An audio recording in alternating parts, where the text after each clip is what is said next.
Olá, seja bem-vindo, seja bem-vinda a mais um episódio do podcast PRECISO SABER, o podcast da Academia Judaica. Eu sou Karina Calandrin, professora da academia e também host do podcast. Esse é um podcast para quem tem perguntas e porque sabemos que muitas vezes no judaísmo, mais importante do que respostas são as perguntas, e fazer perguntas certas é muito difícil. Para nos ajudar neste caminho, temos convidados sempre excepcionais. E hoje, não diferente dos demais episódios, temos aqui uma pessoa muito importante, que é o Dr. Steven Windmüller. Ele é professor emérito do Hebrew Union College, em Los Angeles, e é autor de obras fundamentais como The Quest for Power, e uma referência quando se trata de compreender o comportamento político dos judeus nos Estados Unidos e no mundo.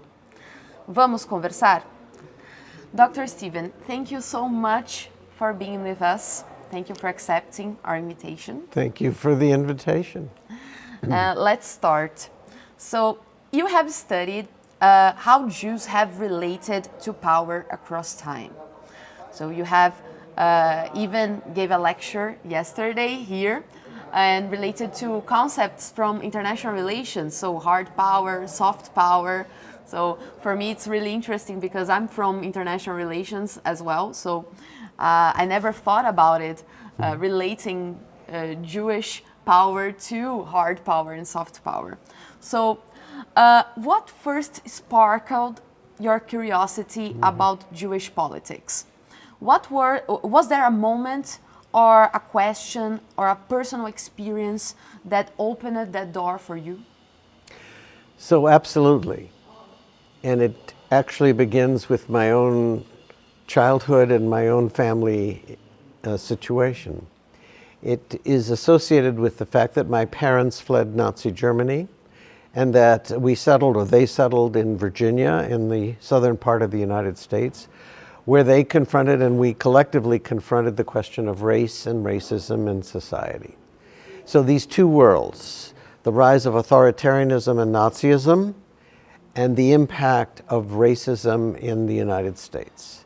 And that created its sense of questioning about the status, the place, the role of power, and the influence that Jews might have in reshaping culture, community, and continuity.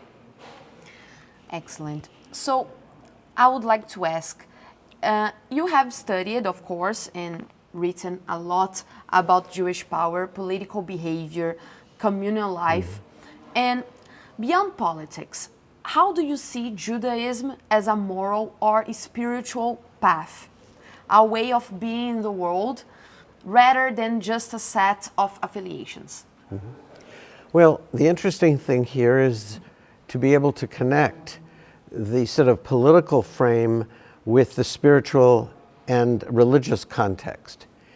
And so part of the definition in my book on Quest for Power is the notion that Judaism itself is a political tradition, which is rich in terms of not only personal obligation, responsibility, but also in the context of the association of being part of something that has a faith or religious frame to it that demands of us, individually and collectively, responsibility in service to mitzvot, to community building, to nation building, whether we talk about the Zionist experiment or whether we speak about American and global democracy and liberalism, or how we would in fact deal with oppression and pushing back against efforts to deny people the rights to basic human freedoms. Regarding Israel specifically, so we have today a Jewish state in the world, so it's something that is new historically, of course. It's something that is new in the world. And regarding states, we have the concepts, as I already said, the hard power and the soft power.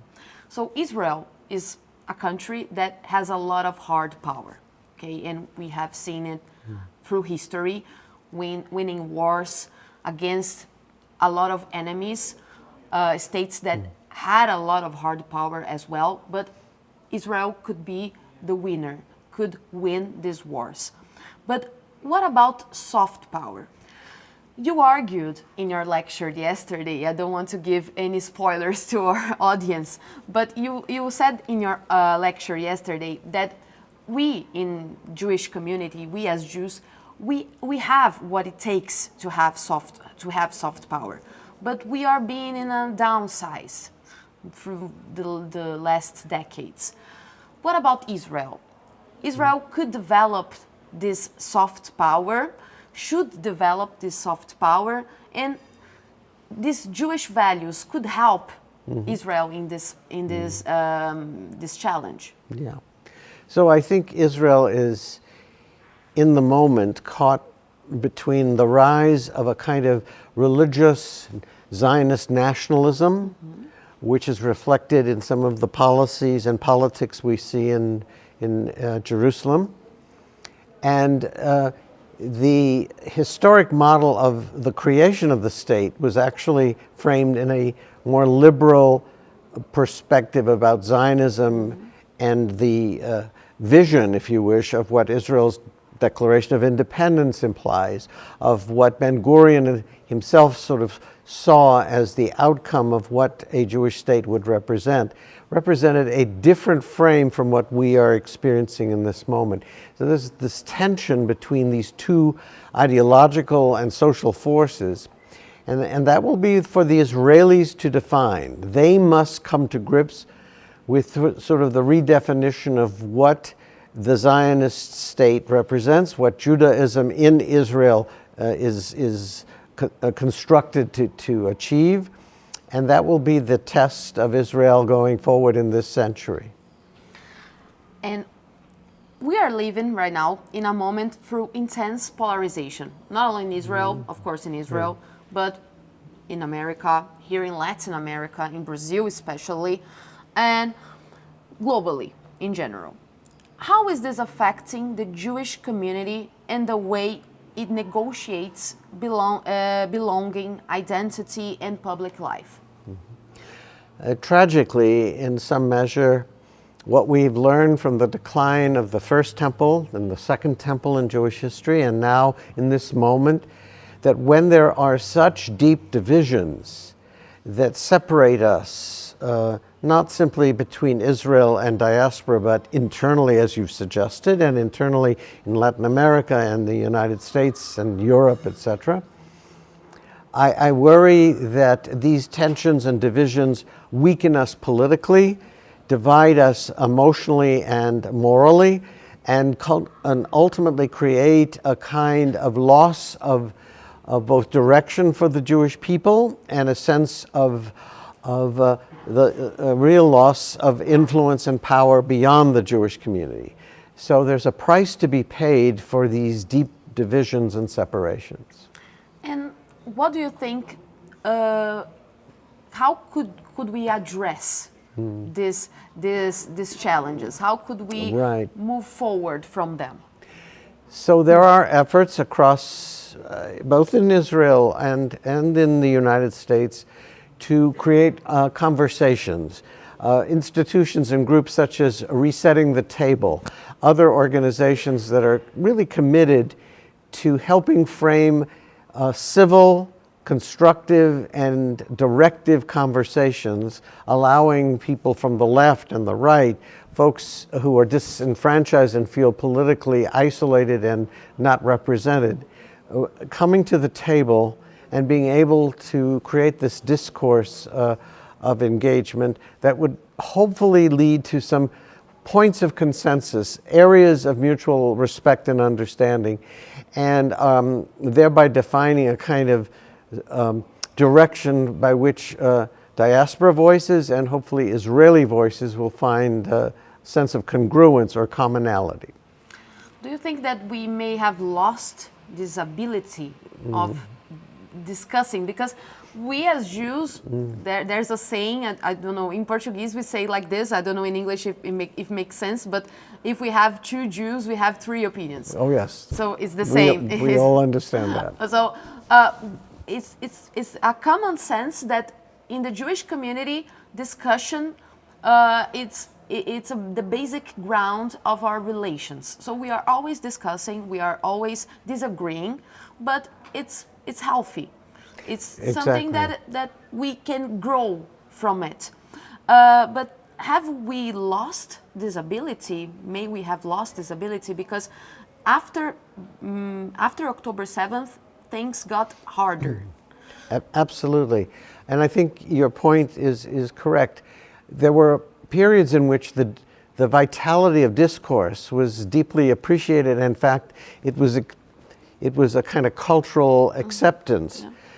The moment in time, whether it's October 7th or all that has happened since then, that has created a kind of deeper separation and loss of trust and shared confidence, that creates the point where there's no return, there's no sort of common ground. And I think we need to reclaim that if we're going to have a sense of community, first of all, whether here in Brazil or in the United States or with Israel. And that requires really some difficult work ahead for our rabbis, educators, communal leaders to help us find ways to reconnect and re-engage in these points of commonality, if you wish. You have said in my first question that your family history had a huge impact in your history, in your professional path that you chose to pursue in life. And through the new generations, people are getting, I don't know if they are forgetting or they are losing this sense of what the Jewish people have been through during the 20th century. So we have been forgetting about what we experienced as a community, as a people, and things are getting harder right now and people are getting scared because they don't remember what we have been through. Through not only the 20th century, but of course we were almost, we suffered a genocide. We are almost erased from Europe during the 20th century, but anti-Semitism is not something new, is not something from the 20th century. So what do you think we can do as a community for the saying that never forget, something to be real? For us to never forget what happened with us as a people, and for the new generations to continue talking about it, not only, okay, let's study what happened during the Holocaust, let's study the Shoah, because I have students that don't want to hear about it anymore because they have studied their whole life, but really mean it, never forget, and work for never happening again. Yes. So implied in your question is a particular focus on 18 to 35-year-olds. Yes. Let's look at that, which we call Gen Zs, in some cases maybe even millennials. But these are folks whose lives have been post 1973, the Yom Kippur War, been far removed from the Shoah. So in so many ways, their mindset and cultural framework is very different from that of a generation such as mine. And as a result, we could never expect them to fully embrace or understand the emotional and even personal impact of such events.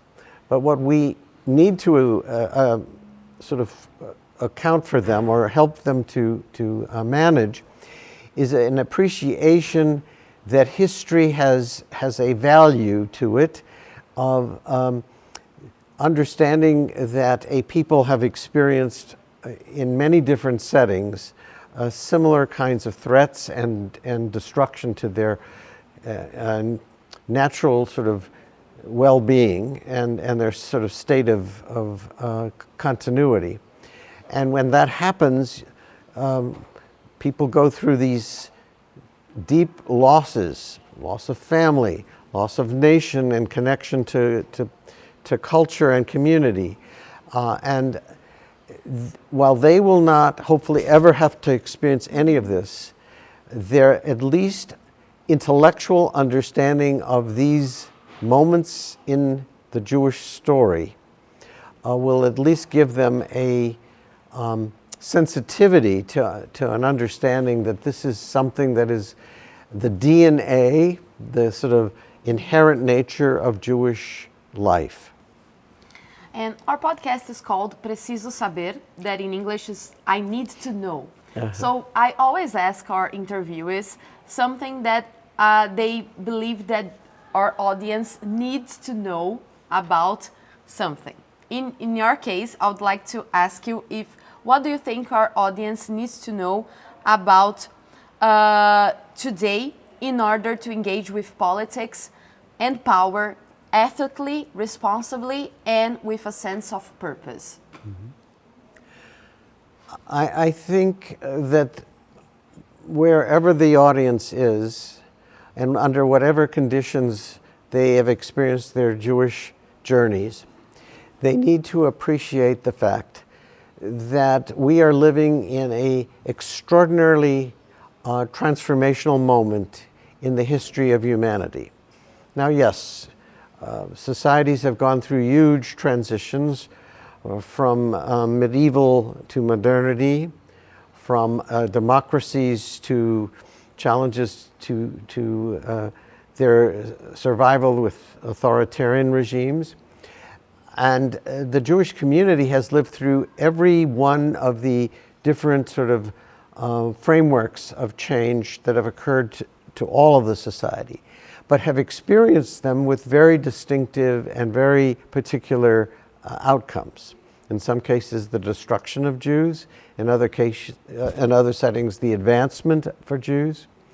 And in this moment, what we are experiencing is the pace and rate of change is greater than at any other point in human history. So much is happening, whether it's technology and social media, whether it's transitions in how religions are being reshaped, whether it's an understanding of politics, whether it's an understanding of international economics, whether it's dealing with a whole array of new and potential threats from climate change to a host of other factors that are really reshaping humanity and culture and society. And so what it may mean for the Jewish people in the 21st century is learning how to live in these in-betweens, in these moments of transformation. And that is extraordinarily challenging. So it means a deepening sense of who we are as a people, a culture, and a tradition. So it's a call for a return to embedding oneself more comfortably and more thoroughly into Jewish texts and tradition. It also requires us to understand, so what has been the effect of these forces in history? And what does it mean for a minority, for a Jewish people?